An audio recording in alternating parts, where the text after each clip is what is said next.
It's an interesting contrast, I think, between Cornwallis and General Nathanael Greene on the American side, his chief opponent for much of the war in the South.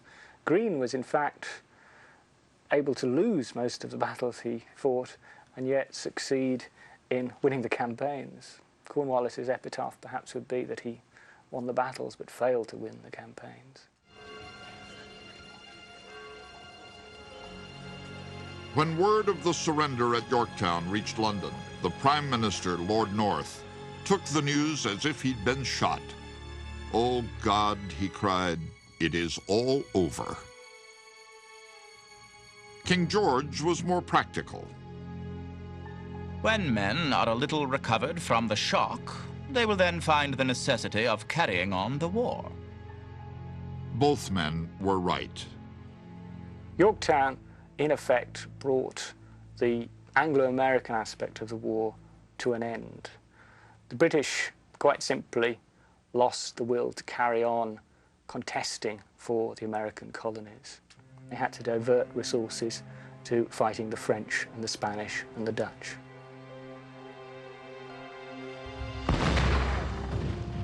The struggle in America was virtually over, but England fought on to preserve the rest of her empire.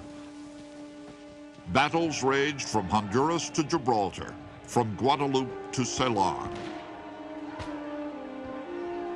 8 years after the war began on Lexington Green, the final shot of the American Revolution was fired 11,000 miles away at Cuddalore, India.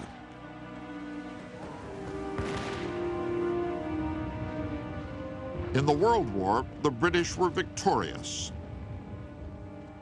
George III's reign, for better or for worse, was one of the most successful reigns in British history. There was only, in a sense, one failure in that reign, and that was that the attempt to suppress the colonial revolution did not succeed. By the summer of 1783, Benjamin Franklin had been negotiating peace terms with England for more than a year. Before the talks ended, nearly 100,000 American loyalists would become exiles. No longer welcome among their neighbors, they left behind their houses, their homeland, and their American dreams, and sailed for Nova Scotia, or the West Indies, or England. The Loyalists, there is about them a kind of poignant, absolute sense that they had done nothing wrong. They did not understand why they had become victims of this great tragedy.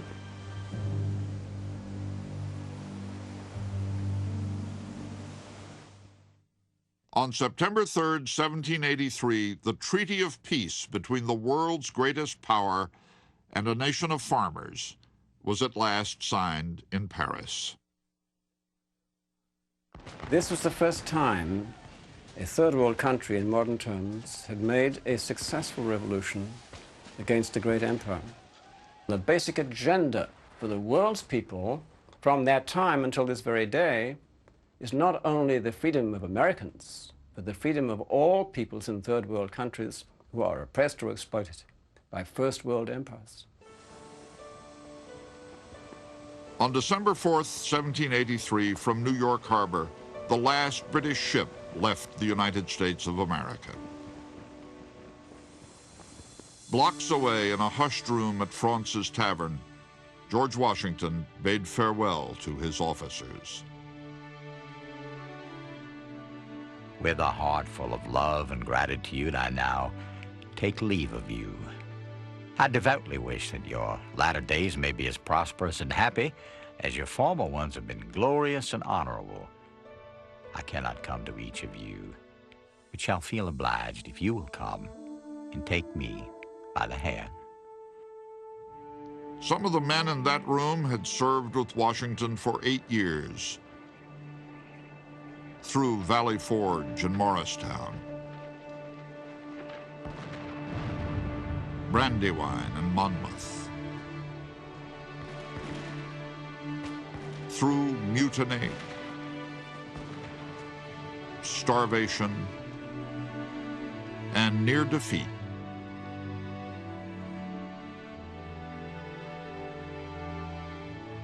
Henry Knox was the first to approach the general. Washington began to take his hand, but was overcome with emotion. He threw his arms around his old friend and embraced him. One by one, every officer took his leave in the same tearful way. No one spoke a word. Such a scene of sorrow I have never before witnessed. The thought that we were then about to part from the man under whose conduct the glory and independence of our country had been achieved, and that we should see his face no more, seemed to me utterly insupportable. Colonel Benjamin Talmadge. Henry Knox succeeded George Washington as Commander-in-Chief and went on to become the nation's first Secretary of War.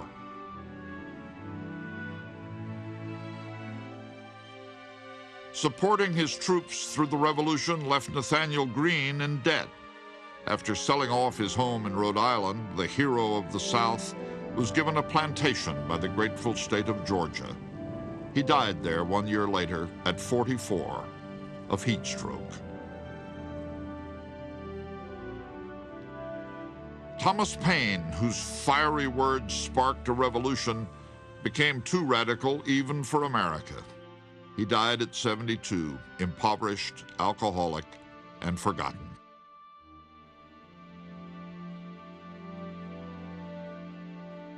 After the Revolution, King George III suffered from bouts of insanity, but ruled successfully for another 28 years. He lived long enough to see his son fight another war with America in 1812, with no better luck. Charles, Lord Cornwallis, was cleared of blame for the disaster of Yorktown and went on to become Governor General of the jewel of the British Crown, India. Britain never embraced the traitor Benedict Arnold. He died in England a broken and outcast man. 4 of his sons became officers in the British Army. At 82, Benjamin Franklin went on to lobby for America's Constitution, even though he opposed many of its principles, including the notion of a presidency.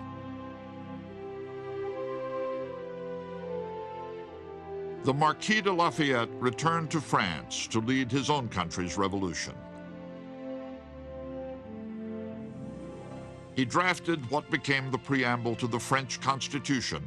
In it, he paid tribute to the ideals so eloquently written by Thomas Jefferson.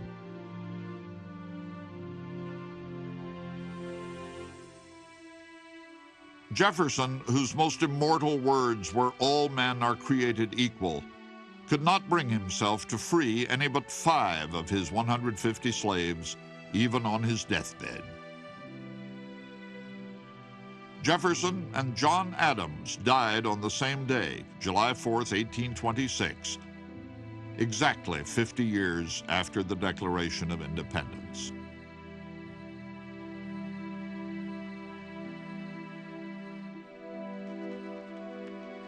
After 8 years of service to his country, Joseph Plum Martin became destitute and had to rely on a veteran's pension of $8 a month to support his family.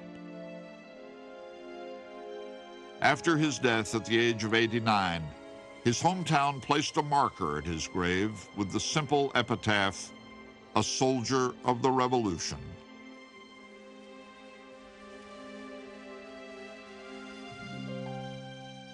By war's end, no American was more revered than George Washington. His only dream was to go home to his beloved Mount Vernon and retire from public life forever. Many doubted he would. No general since the days of Rome had relinquished so much power, so hard-won.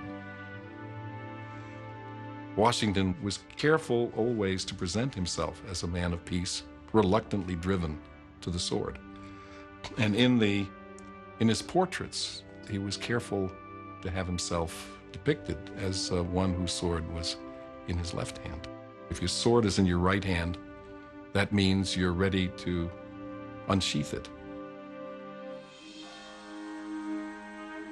At noon on December 23, 1783, the commander-in-chief presented himself to Congress.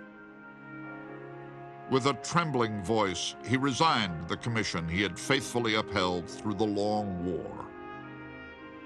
George Washington, citizen farmer, finally rode home in time to celebrate Christmas, just as he had promised Martha 8 winters before.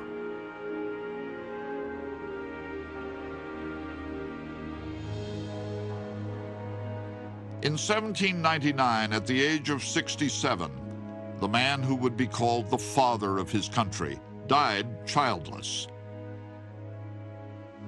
Yet to the world, he left an immortal legacy.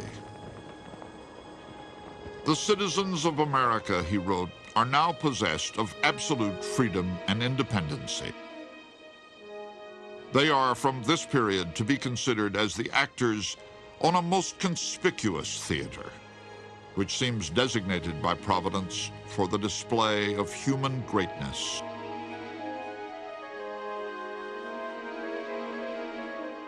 A signer of the Declaration of Independence, Benjamin Rush, reminded his countrymen that their journey had just begun. The American War is over, he said, but this is far from the case with the American Revolution. On the contrary, nothing but the first act of the great drama is closed.